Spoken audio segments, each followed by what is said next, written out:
Mesdames, Messieurs, bonsoir et bienvenue sur Club Média 7. La fin de la crise dans l'enseignement primaire au Bénin, l'affaire Fillon et la mort d'Étienne Tshisekedi. Voilà l'essentiel des sujets que nous allons décortiquer avec deux seniors de la presse béninoise. Gérard Migan, ancien rédacteur en chef de la télévision nationale, bonsoir. Bonsoir, Mesme. Oui, en face de vous, Philippe Hadot, directeur de publication de Nouvelle Expression, bonsoir. Bonjour. Ouais. Tout de suite, 7 jours au Bénin, c'est la revue nationale.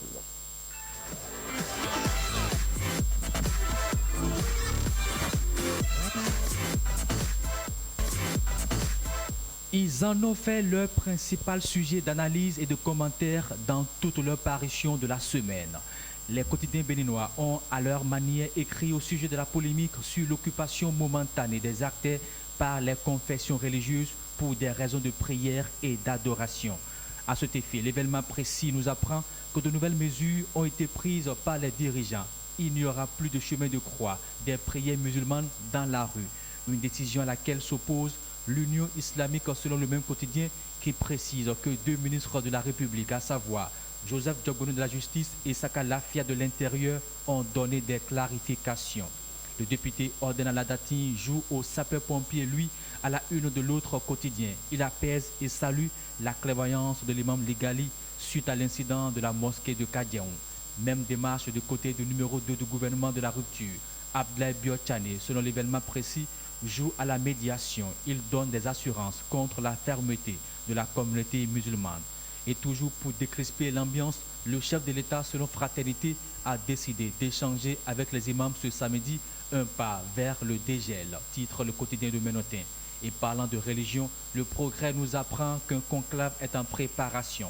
Une rencontre pour prévenir les conflits interreligieux, une initiative de la Fondation Espace Afrique de l'homme d'affaires béninois Samuel Dossou Aoré, précise la Nouvelle Tribune, qui indique que la rencontre internationale sur le dialogue religieux se tiendra au Bénin du 4 au 9 février. Si du côté des religions, on joue à la carte d'apaisement chez les enseignants grévistes du primaire et de la maternelle, on a enfin trouvé le bout du tunnel après 3 semaines de débrayage. Saliman Karimou choisit l'apaisement, écrit l'autre quotidien. Le ministre de l'enseignement maternel et primaire a retiré les arrêtés objets de crise dans l'enseignement. Même information donnée par le Progrès qui annonce la fin de la crise dans l'enseignement maternel et primaire. Les arrêtés ministériels querellés sont rapportés, titre le quotidien. Toujours dans le même registre, la Nation nous informe que les négociations gouvernement et confédération syndicale ont eu lieu ce 2 février.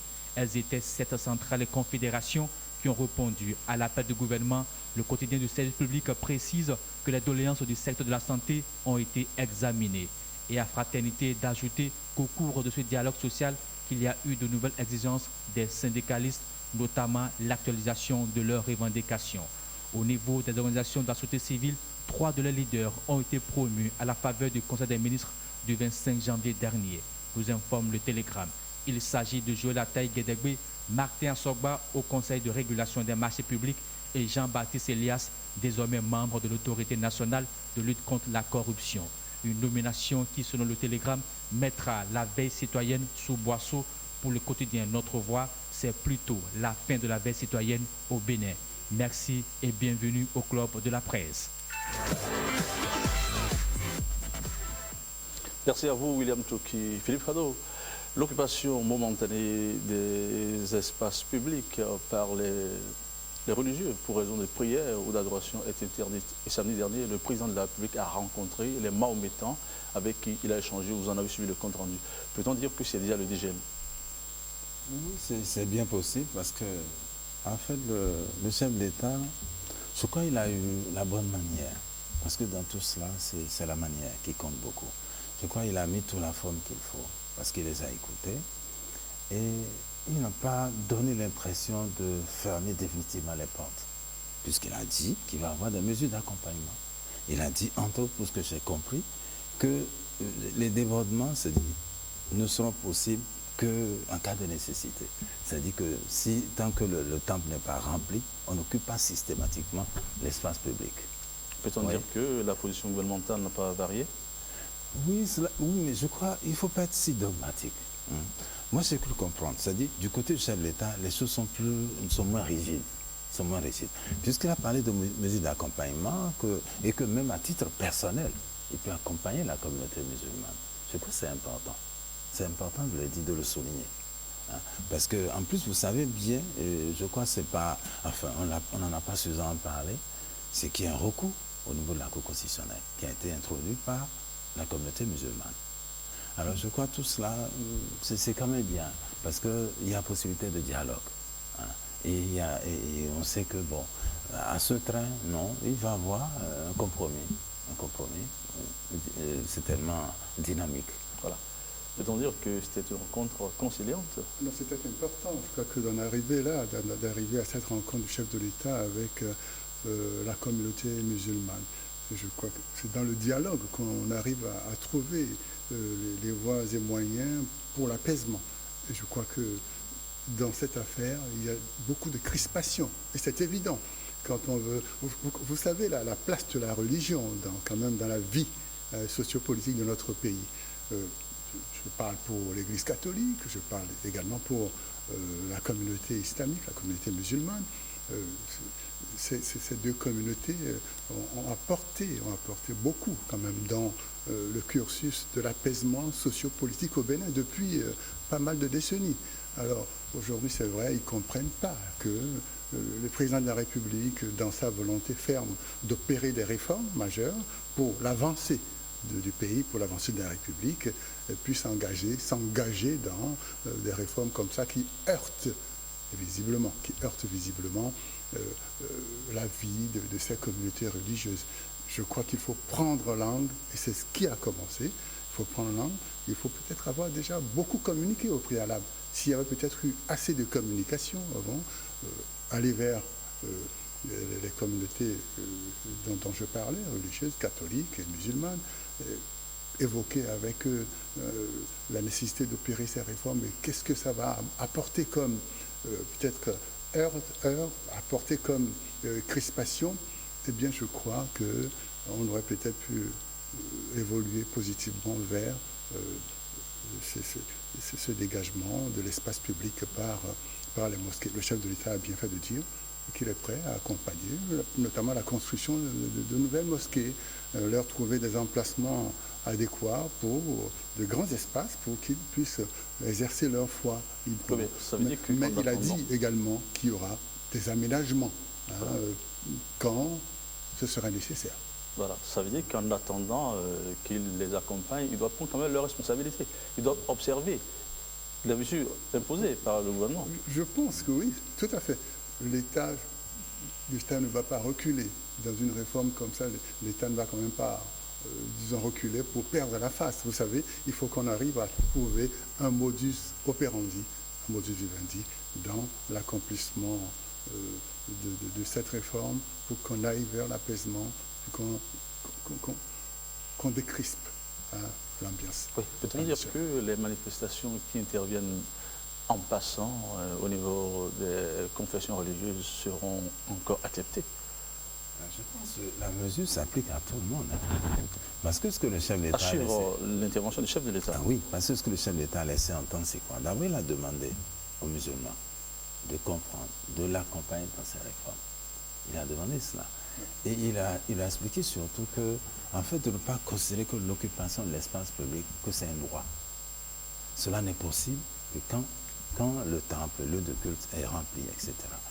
Et dans cette histoire, ce qui va peut-être nous sauver tous, c'est que je crois, la communauté musulmane, je crois qu'elle comprend de plus en plus que cette mesure, cette restriction ne s'applique pas qu'aux musulmans. Ça s'applique à tout le monde. À tout le monde. Je crois que c'est important. Mais en même temps, je crois qu'on a besoin vraiment d'expliquer, de communiquer. Hein, de communiquer. Parce que, et c'est cela, c'est ce qui fait penser que la rencontre que le chef de l'État a eue avec les musulmans, c'est déjà un début de communication. Il faut expliquer, il faut expliquer. Et je crois que les gens ont besoin de cela. Parce que la mesure, tout de suite, tout le monde l'a perçue comme de l'exclusion. C'est-à-dire que ces gens, ils comptent pour rien. Non, tout le monde sait. Et ce que la religion, ça représente pour les musulmans. Parce que, bon, est-ce qu'on va continuer un peu à la manière, je ne sais pas, de ce qu'on... Enfin, parce que quand on parle des intellectuels francophones, qu'est-ce qu'on dit? En fait, ces gens, hein, quand il s'agit de religion, il y a une forme d'hypocrisie. On ne parle pas de Dieu en public, comme les anglophones, mais alors qu'en privé, mais on ne parle que de Dieu. On sacrifie à Dieu, etc. Mais dans le discours public, on exclut Dieu. Je crois que c'est un peu tout cela qui nous suit. Sinon, non. Mais ce qu'il faut redouter, ça il faut le dire déjà, que les chefs religieux qui soient compris par la base, qui soient compris, surtout au niveau des musulmans, qui soient compris, c'est valable même pour les catholiques, pour les autres religions. Parce que les chefs peuvent comprendre, mais est-ce qu'ils auront la sagesse je sais pas, et la chance de se faire comprendre? Est-ce qu'on peut même dire que les chefs religieux ont compris, ils ont enfin compris le bien fondé des mesures gouvernementales? Mais apparemment, oui, apparemment.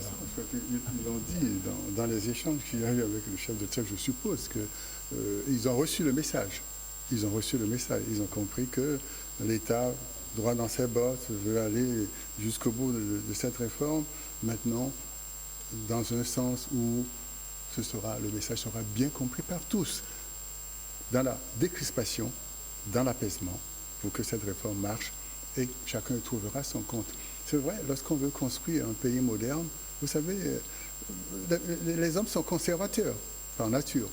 Parce que bon, ils ont pris des habitudes, et ces habitudes-là sont là depuis des décennies. Maintenant qu'on veut bousculer, que l'État veut bousculer un peu ces habitudes, se dit, pas question, n'allez pas là, c'est une question de foi, c'est une question spirituelle. Bon, je crois qu'il faut donner corps, c'est vrai, diront certains, à la laïcité. L'État est laïque. Mais l'État est laïque, mais quand même, vous savez, je l'ai dit tout à l'heure, la religion a toujours eu un rôle prépondérant, un rôle majeur dans l'apaisement, dans la décrispation politique et sociale au Bénin. Et c'est cela, ce rôle qui leur a été dévolu dans l'histoire de notre pays, dans l'évolution, dans le cheminement politique de notre pays, eh bien, ça apparaît comme un passe-droit, quelque chose qu'on ne peut plus déranger. Voilà. Au ministère des enseignements maternels et primaires, Salimane Karimou, ministre des enseignements maternels et primaires, a rapporté les arrêtés que relais. Est-ce une bonne nouvelle pour l'éducation béninoise? Ah oui, c'est tellement parce que en fait, quand vous vous rendez compte, c'est-à-dire que dans ce jeu de crispation, c'est l'école qui est perdante, les enfants, etc. Donc, il faut craindre qu'avec la crispation, qu'il y ait des débordements, etc., avec les grèves, et les enfants seront sacrifiés pour longtemps. Mais je crois rapporter, oui, cela montre bien que, en fait, on n'a pas à faire un pouvoir fermé au dialogue. C'est important de le dire. Et que le pouvoir n'est pas fermé au social. Je crois que c'est important de le souligner. Mais encore une fois, il y a des crispations aussi qu'on peut éviter. Parce que si tout cela avait été discuté, échangé avec ceux qui sont concernés, je crois qu'on n'en arriverait pas là. C'est-à-dire que l'État ne serait pas obligé de faire machine arrière. Non. Si cela avait été pensé, pesé, sous-pesé, non. On aurait pu éviter cette crise. Voilà. Quand même, on a besoin des retraités. Ceux-là qui ont la compétence. Ceux qui ont la compétence, les inspecteurs, les conseillers pédagogiques qui ont l'expérience. Tout est dans la manière. Philippe Adol a dit, tout est dans la manière.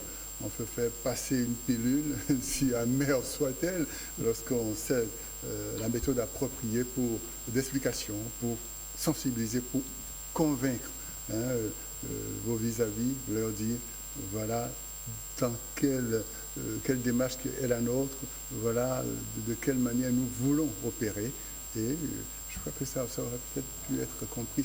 C'est vrai, les syndicalistes aussi sont dans leur rôle. Ils se disent, mais voilà, il y a des centaines de gens qui attendent d'être recrutés, qui attendent du travail, de l'emploi, qu'ils n'ont pas, et qu'il faut donc laisser les retraités parce qu'ils ont fini déjà leur temps. Mais l'expérience est importante, il faut l'acquérir. Et tous ceux qui sont capables d'apporter un plus à l'enrichissement dans le secteur éducatif et dans tous les autres secteurs, eh bien on a besoin. Puis on prend des gens, des retraités au niveau politique tout court, ceux qui deviennent des conseillers, autres chargés de mission, pour la plupart, il y a plein de retraités parmi eux, des hommes politiques, tout le monde sait. Mais pourquoi pas dans d'autres secteurs. Oui, j'ai entendu un syndicaliste me dire la semaine passée que les textes prévoient cela, le recours aux retraités. Mais il me disait que c'est la faute aux députés. Je crois qu'il voudrait dire par là qu'ils n'ont pas encore voté la loi. Qu'y a-t-il lieu de faire? Ça dépend. S'il n'y a pas un lobby pour pousser, je crois que cette loi ne sera peut-être pas votée.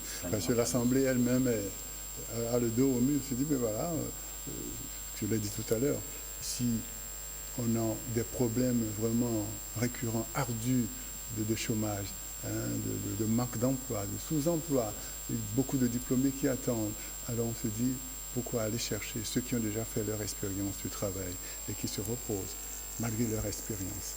Vous savez, c'est une interrogation majeure. Alors, négociation gouvernement, syndicat, cela a eu lieu jeudi dernier. Et on dirait que, enfin, le gouvernement dit que c'est satisfaisant, mais les syndicalistes disent que non, qu'ils sont satisfaits. Ils exigent même l'actualisation de leurs revendications. En fait, c'est vrai qu'il y a... Parce que quand vous observez les deux parties, c'est curieux, c'est-à-dire que le gouvernement, il a un langage diplomatique, il met toute la force, etc. Mais les syndicalistes, non. Et je crois qu'ils sont plus directs. Ils sont plus directs. Mais je crois déjà, c'est-à-dire que la manière d'aborder cette discussion, cet échange, ça montre bien qu'il va en sortir quelque chose de bien. C'est-à-dire que le gouvernement, c'est-à-dire qu'il n'a pas opposé un fait de recevoir, c'est-à-dire qu'il donne vraiment l'impression d'être ouvert, de discuter, d'échanger. Je crois que c'est important. Parce que ces gens, je crois ils ont besoin d'être rassurés. Ils ont besoin d'être écoutés. Je crois que pour un début, c'est bon. Parce que, non, c'est pas habituel. C'est-à-dire que ce genre de discussion, c'est plutôt des phrases que de part et d'autre. Mais je crois, non. Tout au moins, bon, le ministre d'État, je crois, il a été vraiment diplomatique. Il a été rassurant. Et je crois que c'est important. C'est important. On peut espérer qu'il va en sortir quelque chose de bien pour tout le monde. Voilà, l'actualité internationale est riche cette semaine. Nous allons suivre ce qu'il y a sur le web. C'est avec Marie-Louise Perrin.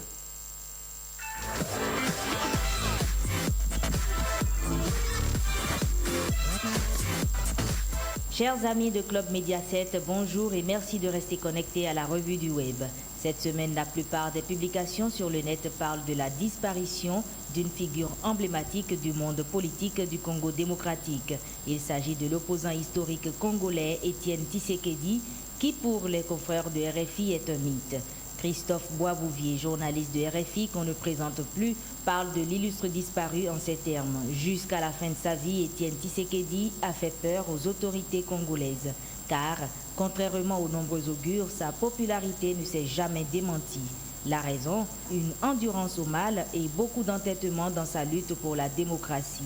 L'éternel opposant est mort ce 1er février 2017 à l'âge de 84 ans d'une embolie pulmonaire à Bruxelles où il était hospitalisé. Fin de citation. Le site Africa News, quant à lui, a rendu hommage à une légende.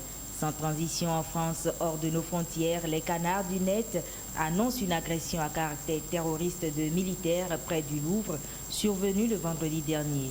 Le quotidien Le Parisien explique qu'un homme a attaqué vendredi à la machette, au cri d'Allah Akbar, des militaires en patrouille à l'entrée de la très touristique galerie du Carrousel du Louvre à Paris, avant d'être grièvement blessé par le tir d'un soldat.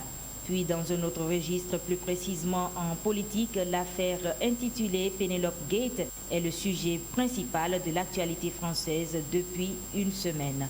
François Fillon, le candidat de la droite à l'élection présidentielle, est accusé d'avoir fourni un emploi fictif à son épouse.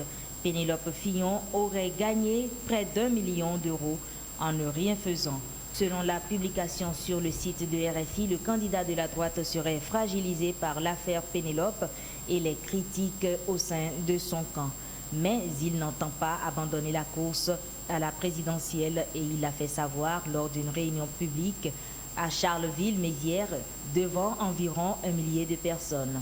À voir l'évolution de la situation comme la plupart des observateurs, le site lalibre.be se pose la question de savoir, je cite, « Qui pour remplacer Fillon ?» Fin de citation. Plus loin, il est écrit qu'en coulisses, on s'agite déjà chez les Républicains pour trouver un plan B. À dimanche prochain.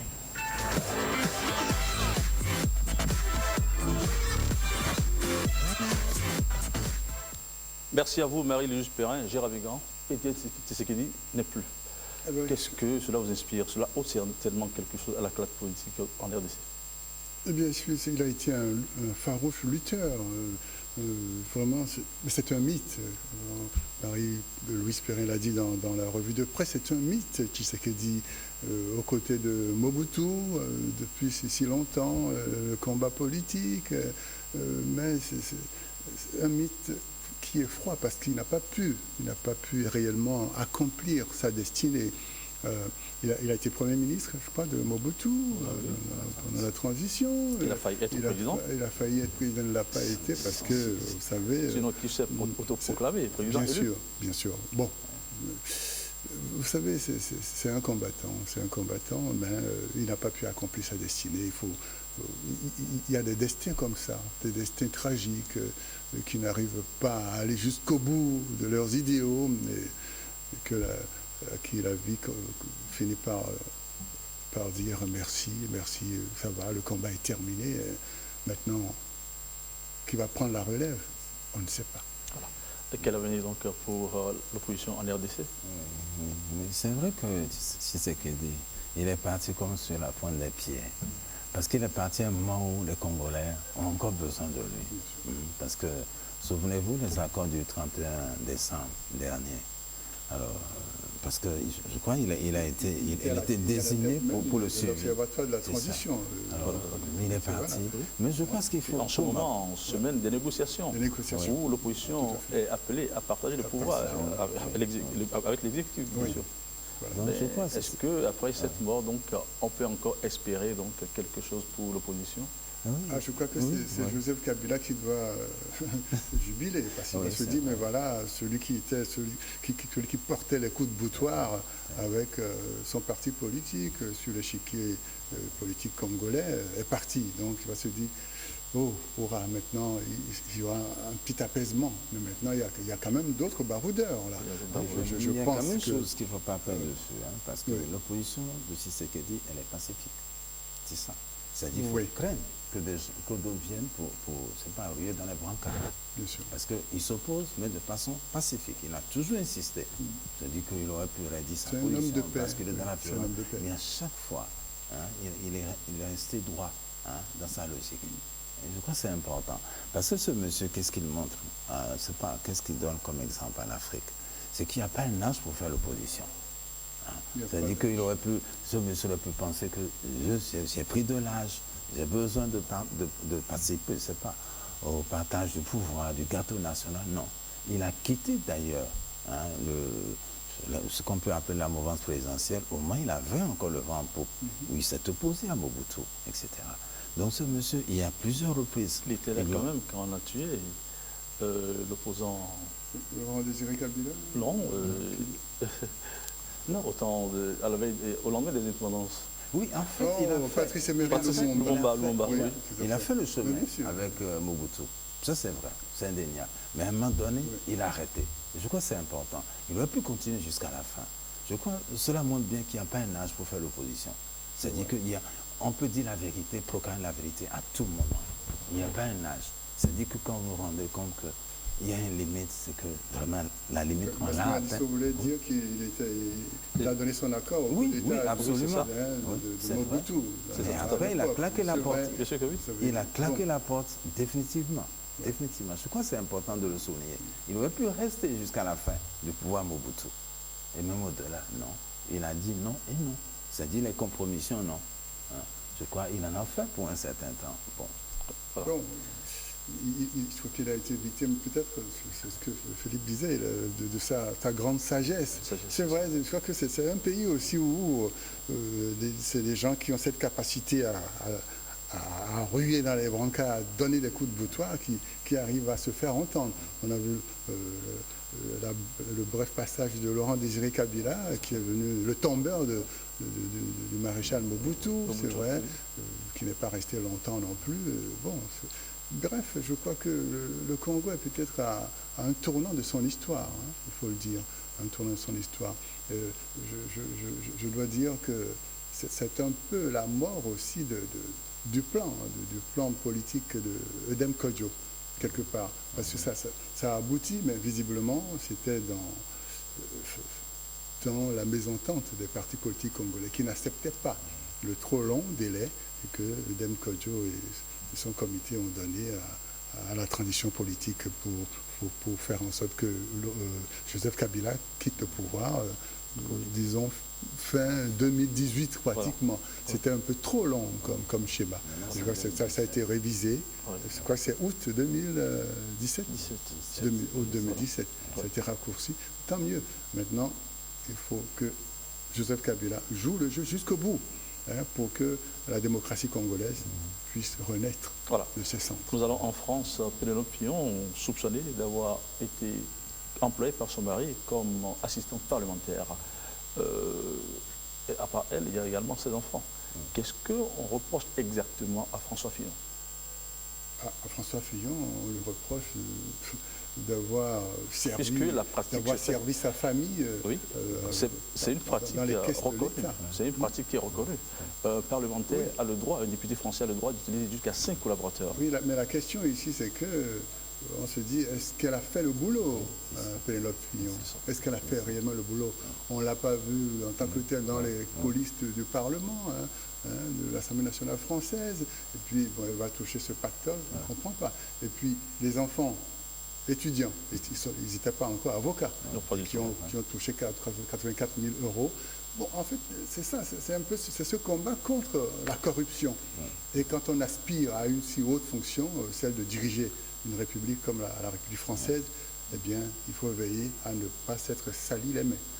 Et François Fillon, je crois, a été victime de cette naïveté. Il croyait que tout ça passerait parce que personne ne le sait, personne ne l'a vu. Est-ce que même ces déballages, ces boules puantes, là, pour utiliser sa propre expression, ne viennent pas de son propre camp? C'est vrai. Mais c'est-à-dire arrivé par le passé. Il a attaqué la gauche. C'est-à-dire arrivé par le passé. Ils l'ont fait. Ils l'ont fait avec Dominique Strauss-Kahn. Voilà. Oui, ça c'est Sarkozy.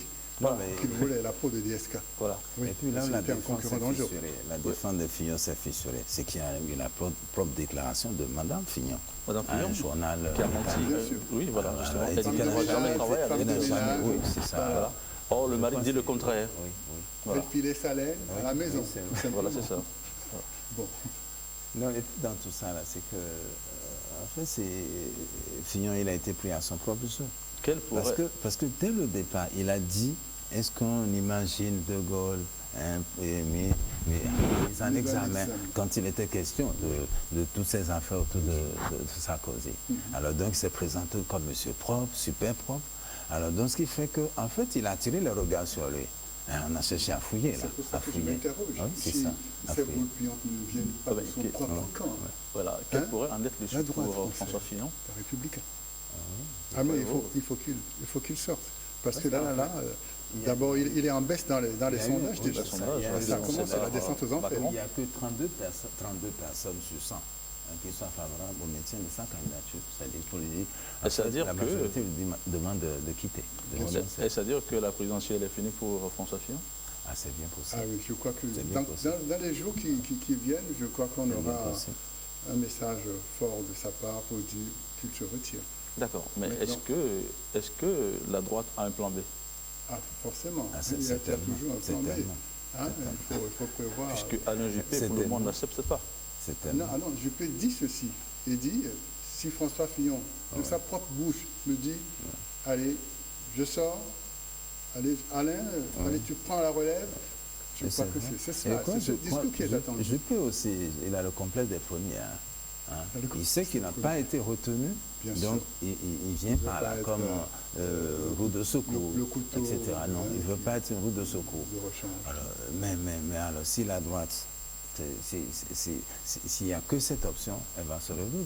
Et en même temps que Juppé va accepter. Il y a d'autres hommes. Alors, est-ce que vous acceptez la plaisanterie? François Baron, par exemple. Oui, la plaisanterie de Marie Le Pen pour leur dire qu'il n'y a pas de plan B, que le plan B, c'est que tout ce qui rejoint l'extrême droite, le Front National, c'est ce qu'elle dit. Oui. Et puis en France, il y a eu l'attaque à la machette.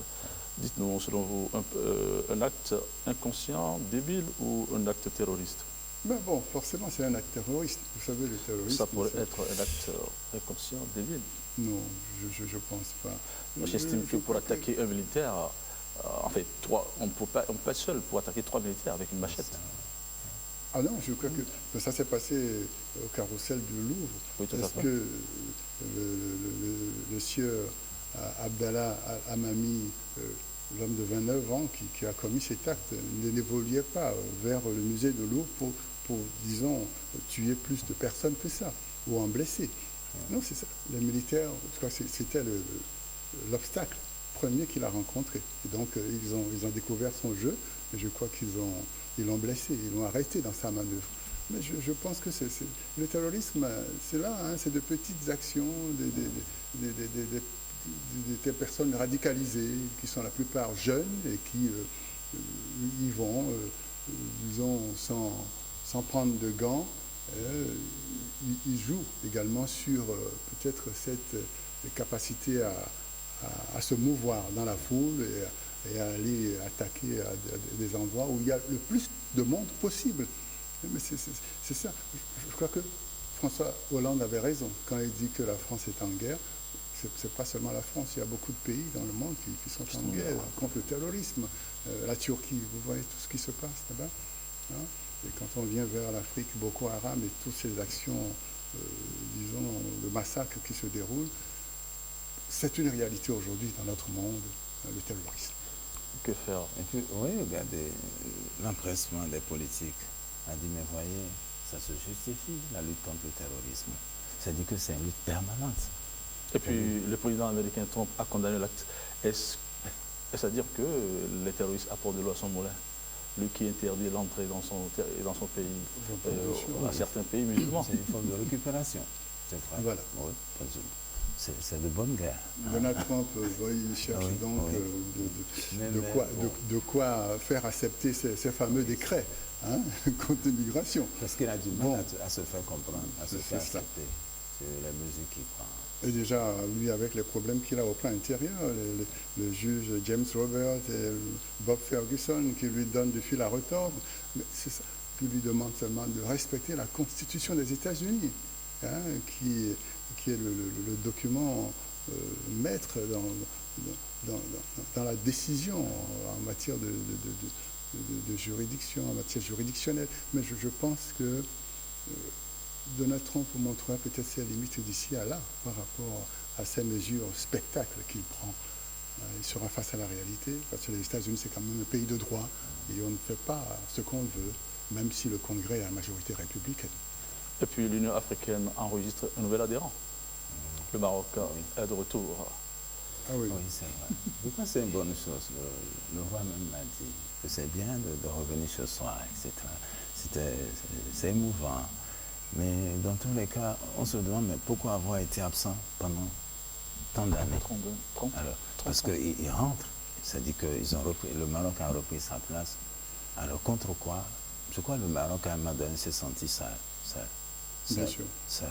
Parce qu'aujourd'hui, ceux qui soutiennent la République arabe sahraoui démocratique, c'est de grands pays. C'est l'Afrique du Sud, c'est le Nigeria. Voilà. C'est pas de petits pays. C'est pas des petits pays. La République arabe sahraoui démocratique n'a pas encore au niveau de l'Union africaine. Elle ne siège pas. De retour au sein de l'Union, est-ce que le Maroc va tendre la main à la République arabe sahraouie? Non, je ne pense pas. Moi, j'ai l'impression que c'est une offensive diplomatique.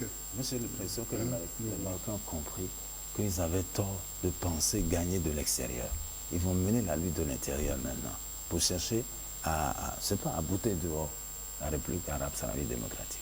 C'est ça. Ils ont compris que la politique de la chaise vide n'était pas bonne. Il faut être parce que l'Union africaine, depuis l'OUA, a continué à fonctionner sans le Maroc, à s'habituer à leur absence. Or, pendant ce temps, le Maroc prend de l'importance au plan économique, etc.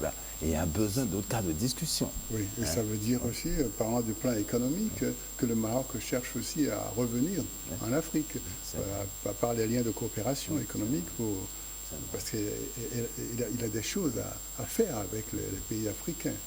L'économie, c'est la réalité d'aujourd'hui, il ne faut pas l'ignorer. Mais au même moment, la réalité politique n'échappe pas au roi du Maroc, qui se dit il faut être là à Addis pour pouvoir Parce disons, qu'ils ont besoin de cette pour couverture pouvoir de l'Union jouer africaine. disons, cette diplomatie offensive et reprendre pied dans la réalité politique du continent et pourquoi pas réussir peut-être à déloger définitivement la RASD. De toute façon, aujourd'hui, je crois que le Maroc continue d'occuper la RASD, la République arabe Oui, bien démocratique. sûr. Ce pays n'est que tout simplement virtuel. Quel intérêt stratégique ce retour confère au Maroc? Ah oui, mais il y a quand même la diplomatie économique. Moi, je crois que le Maroc a besoin de la couverture de l'Union africaine pour intervenir dans certains pays, etc. Parce que jusque-là, le Maroc a agi en solo. C'est-à-dire que la coopération bilatérale avec le Burkina, avec le Sud-Soudan d'ailleurs récemment, parce que là, ils ont été choisis pour bâtir Juba. C'est beaucoup de milliards, etc. Mais il y a d'autres formes de coopération où, si de l'intérieur, c'est-à-dire que c'est avec l'appui, avec l'aval de l'Union africaine. Je crois que c'est plus important et ça crédibilise et tout ce que le Maroc pourrait faire, c'est-à-dire en direction des Le Maroc revenu au sein de l'Union africaine, mais qu'est-ce que l'Union y gagne? Eh bien, c'est un pays qui est sorti depuis 30 ans et qui revient, c'est quand même un pays important sur l'échiquier du continent. Je pense qu'on a toujours à gagner, à reprendre, à accepter au sein de l'Union un pays qu'il a abandonné depuis déjà 3 décennies. C'est toujours bon, Philippe l'a dit, pour la coopération économique. C'est bon. Vous savez, le roi était quand même au Bénin il y a quelques années. Vous vous rappelez bien, au temps de Mathieu Kérékou. Le roi était ici. Ça veut dire que cette offensive a commencé tout doucement, et aujourd'hui a atteint son point d'orgue. Tant mieux, c'est une bonne offensive diplomatique qui aura des retombées au plan économique. Voilà. Alors, comment améliorer le journalisme au Bénin? C'est l'instant, le médiateur de la presse. Nous allons recevoir Jocelyne Aladaï Dayon. Elle va rejoindre les aînés et ensemble nous allons évoquer les questions liées à la déontologie.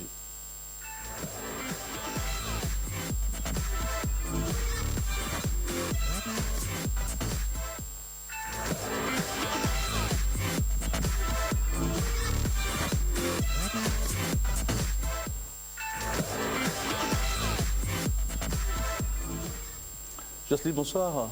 Bonsoir, monsieur Nadisse. Bonsoir aussi aux doyens. Alors, le journalisme requiert certaines qualités et veut nous en rappeler quelques-unes. Alors, je vais parler sous le contrôle des doyens qui sont journalistes confirmés, et ce sera un peu un petit exercice auquel ils vont répondre par oui ou non à chaque fois. Donc, moi, je voudrais rassembler cela en 9 qualités humaines pour le journaliste. D'abord, l'honnêteté. Êtes-vous d'accord? Oui, d'accord. La responsabilité. Absolument. La loyauté. L'intégrité. Absolument. L'objectivité. Oh, tout à fait relatif. En disant quoi? Le style est particulier et vraiment intéressant. Oui, c'est impossible parce que prenez la photo, je prends votre image. Et puis parce que je choisis de vous prendre comme ceci ou comme cela, ou de haut, de bas, etc. C'est moi qui ai choisi. Il y a une approche subjective. Donc la photo que vous avez en définitive ne reflète pas forcément la réalité. Parce qu'il y a une approche subjective, même l'appareil que j'utilise. C'est moi qui ai choisi. Tout à fait. C'est pas vous qui avez choisi. C'est moi qui ai choisi de façon, je sais pas, délibérée. Donc il y a, là encore, c'est subjectif. Ça, c'est pour vous, donc, monsieur Ado. On peut pas... Et monsieur Migrant, Non, vous n'avez pas dit non ou oui? Non, c'est une dimension vraiment relative de journalisme, l'objectivité. Je crois qu'il faut être assez prudent par rapport à cette marque distinctive du métier. Il faut y aller avec beaucoup de pincettes. Philippe l'a dit. Très bien, vous avez ajouté, parce que j'ai continué. Moi, je dirais qu'il n'y a pas d'objectivité absolue. Voilà. Voilà, pas d'objet. Oui, ça englobe ce que vous voulez dire. Je vais ajouter. Et vous ajoutez? Vous voyez, moi j'appartiens à une génération à laquelle on enseigne l'objectivité. Mais dans la réalité, l'objectivité, ce n'est pas possible. C'est pour ça qu'on parle d'honnêteté. Et l'honnêteté de dire que ceux que vous avez interrogés, ils sont de l'opposition ou de la mouvance. Mais n'allez pas dire que tous les Béninois pensent ceci, pensent cela. Voilà, Et exactement. l'honnêteté, c'est possible. On va continuer donc la qualité humaine en disant l'esprit d'équilibre. Oui, vous confirmez? Absolument. Ouais, parce qu'il faut rechercher l'information exacte, vraie, Oui, même dans la recherche, dans le rendu, le traitement de l'information. Ensuite, le doigté. Vous en dites quoi? Une qualité, le doigté. Oui, dans le Qu'est-ce sens que vous que... mettez dans le doigté? La manière de tact qu'il faut pour aborder certains sujets.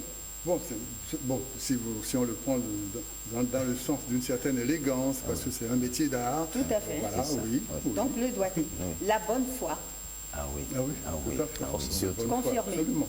Et puis enfin, pour clôturer tout ça, l'humilité. L'humilité dans le sens que si vous avez diffusé ou publié des informations erronées, que spontanément vous puissiez corriger quand vous vous rendez compte de l'erreur, ou si il y a revendication de personnes qui se trouvent écorchées, que vous puissiez réagir, que l'orgueil ne vous aveugle. Mais vous savez ce que c'est. Voilà, donc assis, Vous savez ce que Senghor dit de l'humilité? Il dit c'est la vertu des esclaves. Et nous sommes esclaves de notre métier, c'est toujours ça. Si vous prenez ça. Non, et de notre passion. C'est peut-être l'homme de la négritude qui le pensait à cette époque-là. Tout cela montre à quel point, la responsabilité sociale. L'esclave, oui. Intéressant. Oui. Qualité. Tout cela montre à quel point la responsabilité sociale du journaliste est engagée, eu égard au traitement de certaines informations. Exemple, l'interdiction d'utiliser le domaine public donc, pour des manifestations ou prières. Jocelyne Aladaye. Tout à fait. Déjà, en première partie, les doyens ont déjà abordé le cas. Mais moi, je dirais que toujours, en tant que citoyen déjà, le journaliste doit préserver la paix. Il doit faire tout possible dans ses écrits, publications, dits, commentaires, chroniques, etc., préserver la paix. Parce que quand il y a une information qui peut amener un trouble à l'ordre public, qui peut susciter la révolte des citoyens, qui peut amener des séditions, qui peut amener même des casses, destruction d'édifices nationaux et autres, purement et simplement éviter de diffuser l'information. Jocelyne, on a connu le code de déontologie. On a connu les époques de forte propagande, quand même, ici. Ça, c'est dans la propagande. Justement, le journaliste n'est pas Il n'y a pas si longtemps que ça. Il n'est pas un propagandiste. Ensuite, comme il est vecteur d'information, il est constructeur d'opinion, il éveille les consciences et autres, il doit éviter de jouer en lieu et place le rôle du militant politique, en permettant des conflits réguliers entre des politiciens. Parce que ça, il faut éviter. Lorsque vous signez vos commentaires par un prêt pour la révolution, la lutte continue, c'était quoi? On y va, la lutte continue, on a connu cette époque. Maintenant, nous allons revenir à la question fondamentale qui voudrait dire qu'il y a eu récemment, et on y est encore par un petit Jocelyne, vous avez une minute. La dernière fois, par rapport à l'occupation par des prières de la voie publique. Et on pense que c'est dans le traitement de l'information que tout s'est joué. Le traitement, il faut saluer quand même, c'est pas parce que je suis du service public, il faut dire quand même que la presse audiovisuelle et presse écrite du service public a quand même eu un rapport de traitement assez paisible, objectif, équilibré. Par contre, au niveau du secteur privé, la presse audiovisuelle, à travers des émissions interactives qui donnent l'opportunité aux citoyens de s'exprimer, il y a eu quelques petits débordements. Il y a eu également qu'on a abordé certains leaders, soit d'opinion, ou politiques, ou syndicats, ou même des leaders tout court de la société civile qui se sont laissés aller à des commentaires qui pouvaient cette affaire a une dimension politique. Vous savez, ça peut être instrumentalisé aussi par certains politiques. Tout à fait. Donc il faut s'abstenir ou prendre l'instant de recul ou donner complètement la parole à divers maillons pour permettre l'équilibre de l'information. Voilà globalement ce qu'on peut dire du traitement qui a été fait justement de cette interdiction de faire des prières sur la voie publique. Mais il faut ajouter que c'est dans les réseaux sociaux que ça a été incontrôlable et malheureusement, nous n'avons pas encore, avec la haute autorité de l'audiovisuel et de la communication, quadrillé complètement ce secteur-là. Alors, quelques conseils. C'est en marche puisque c'est prévu par le code de l'information, de la communication. Et je pense que de ce côté-là, la haute autorité est en train de s'organiser en interne pour pouvoir prendre des dispositions utiles. Quelques conseils, Jocelyne, pour aider le journaliste à bien assurer sa responsabilité sociale. Moi, je ne vais pas peut-être décliner tout cela, sinon ça va être très long. Je voudrais nous inviter à revoir un peu notre copie, à revoir et relire notre code de déontologie et d'éthique, et aussi le télécharger si ce n'est pas disponible chez vous. Les associations professionnelles sont là, elles ont ce qu'il faut. Par exemple, n'oubliez pas cet illustré et commenté du code de déontologie de la presse béninoise qui a été faite par ODEM, accompagné, réalisé avec l'appui financier de Oziwa. C'est disponible, c'est très ludique et on permet ainsi de comprendre la déontologie. Et surtout, les secrétaires de rédaction aussi, vous êtes interpellés pour éviter les fautes. Il faut toujours souligner et aller vraiment à fond pour que tout le monde se mette au pas. Voilà ce que je peux dire. Un petit mot, M. Hadou, en guise de conseil à la presse béninoise pour assurer la responsabilité sociale. Oui, mais moi je crois qu'il faut que le journaliste essaie de penser à lui seul. Il essaie de penser à son journal seul. Qui pense à l'autre, qui pense au lecteur, qui pense au pays, qui voit plus loin. Je crois que c'est important. Il ne faut pas qu'on se limite juste à son petit nez. Non, il faut voir plus loin. Parce qu'en fait, vous imaginez si ça clashait, si ça pétait. C'est tout le monde qui embarque. On n'a plus d'autres parties. Oui, c'est ça. Non, c'est dit que non, il y a la responsabilité sociale. Il faut insister. Il faut insister. Merci. Oui, tout à fait. Je suis en accord avec Philippe Hadou par rapport à cette question. C'est vrai que dès lors qu'on a libéralisé la presse, vous savez, il y a des organes de presse écrite, de chaînes de télévision, de radio qui appartiennent à des individus, qui ont souvent des connotations politiques. Alors, je crois que quelque part aussi, la problématique vient de là. Les problèmes viennent de là. C'est un fait de conscience. Voilà, mais il faut vraiment en revenir aux bréviaires. Merci à vous, merci pour cette séance. Mesdames, Messieurs, ce sera tout pour Club Média 7 de ce dimanche. Rendez-vous dimanche prochain. Entre-temps, vous pouvez en suivre la rediffusion demain à partir de 23h30. Merci, portez-vous bien.